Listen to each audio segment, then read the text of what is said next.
What's good, y'all? Welcome to day 4 of the daily upload week, and this video is going to be debating who is the best basketball player of all time.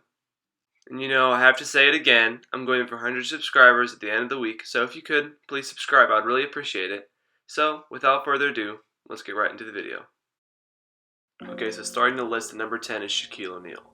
Now, the Big Diesel is widely considered probably the most dominant big man of all time, and throughout his career, he averaged 23 points, 10 rebounds, and 2 assists. Now, he started his career with the Magic, then he moved to LA, then he played a little bit for Miami, and then finished his career off in Boston. Now, in his time with the Lakers, he won 3 championships back to back in 2000, 2001, and 2002. And he also won 1 championship with Dwayne Wade in Miami. And it's agreed with a lot of people that Shaq could have been a much better player if he wouldn't have gained so much weight in the end of his career, but he's still one of the most dominant forces in basketball history. Now, coming in at number 9 is probably the most underappreciated player, Hakeem Olajuwon. Throughout his career, the Dream averaged 22 points, 11 rebounds, and 2.5 assists, and he also had 2 Finals MVPs and 1 League MVP. Now, you may be asking yourself, Grant, why'd you put Hakeem Olajuwon above Shaquille O'Neal?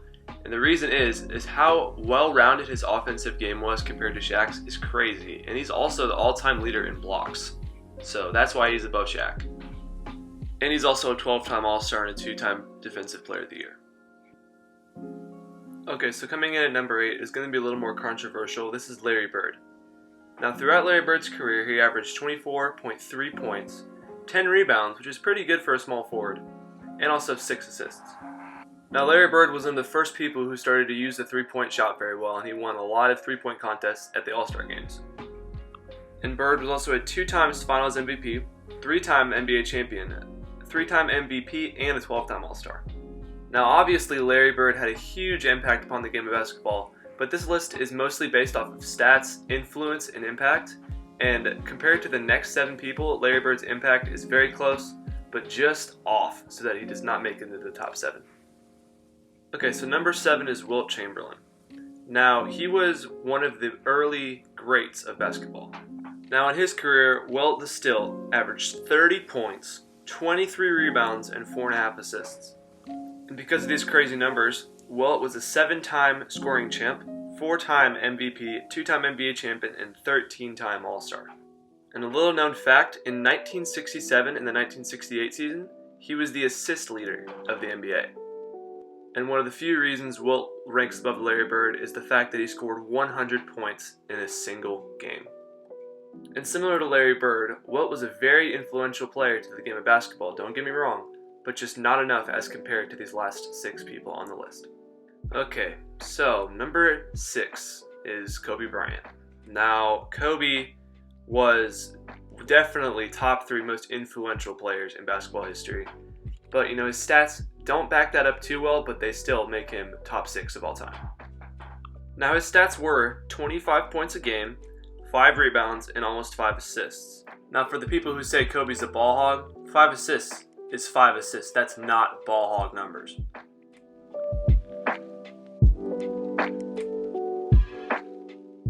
Now, please don't flame me for what I just said, because I respected Kobe Bryant so much for his work ethic and determination and how hard he worked every single day to get better at the game. Now, he was also a 5-time NBA champion, the MVP of the 2007-2008 season, and he was also a 2-time scoring champion. Now, one of the main reasons he is top 6 in this list, and he's normally on most people's lists, he is a lot higher up, like around 12 or 11. And the reason he's on 6 on my list is because he is definitely one of the most influential players of all time. And not just because of his death. I don't like to use his death just as a ploy to get extra attention, because he actually was probably the most hardworking player, tied with Michael Jordan. Also, he was an 18-time All-Star. Rest in peace to the Mamba, one of the definite greats of basketball. Okay, coming in at number 5 is Bill Russell. Now, why Bill Russell is better than Kobe, in my opinion? Well, I think 11 rings speaks for itself. Now, once again, no disrespect to Kobe, but Bill Russell was one of the best defensive leaders of all time, probably the most influential defensive leader. He was also a 5-time MVP and averaged 22.5 rebounds throughout his career. Now, also, Most NBA players don't even get to play 11 seasons, yet even get one ring. Bill Russell had 11. Think about that, 11 championships under his belt. That's crazy. Okay, so coming in at number 4 is someone who is really influential to just American culture and world culture as it is, but also a great and very entertaining player, is Magic Johnson. Now, Magic could play basically in any position. He in fact played a finals game at center, replacing Kareem AbdulJabbar, and he went off in that game.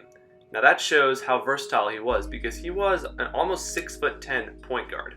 Now in his career, Magic Johnson averaged about 20 points, 7 rebounds, and 11.2 assists. Now, he was known for his crazy flashy passes that were just crazy to think of. If you trying to do them, no way. Now, his awards were also very, very stunning as well. He was a 5-time NBA champion, 3-time MVP, and a 12-time All-Star, and also a 3 times Finals MVP. Now, number 3 is Kareem AbdulJabbar. Now, his numbers are the main reason why he's here, but also some of the moves he developed were very influential as well. Now, his numbers were 24.5 points, 11 rebounds, and 3.5 assists. But, here we go, he was a 19-time All-Star, 6-time NBA champion, 2 times Finals MVP, 6 times MVP, 15-time All-NBA, 2-time scoring champ, and also the Rookie of the Year in the 1969 and 70 season. And yeah, he's the highest scoring player in NBA history, you know, nothing too much. And Kareem also pioneered the skyhook, which was just an unblockable post move, and that's where he got most of his scoring from.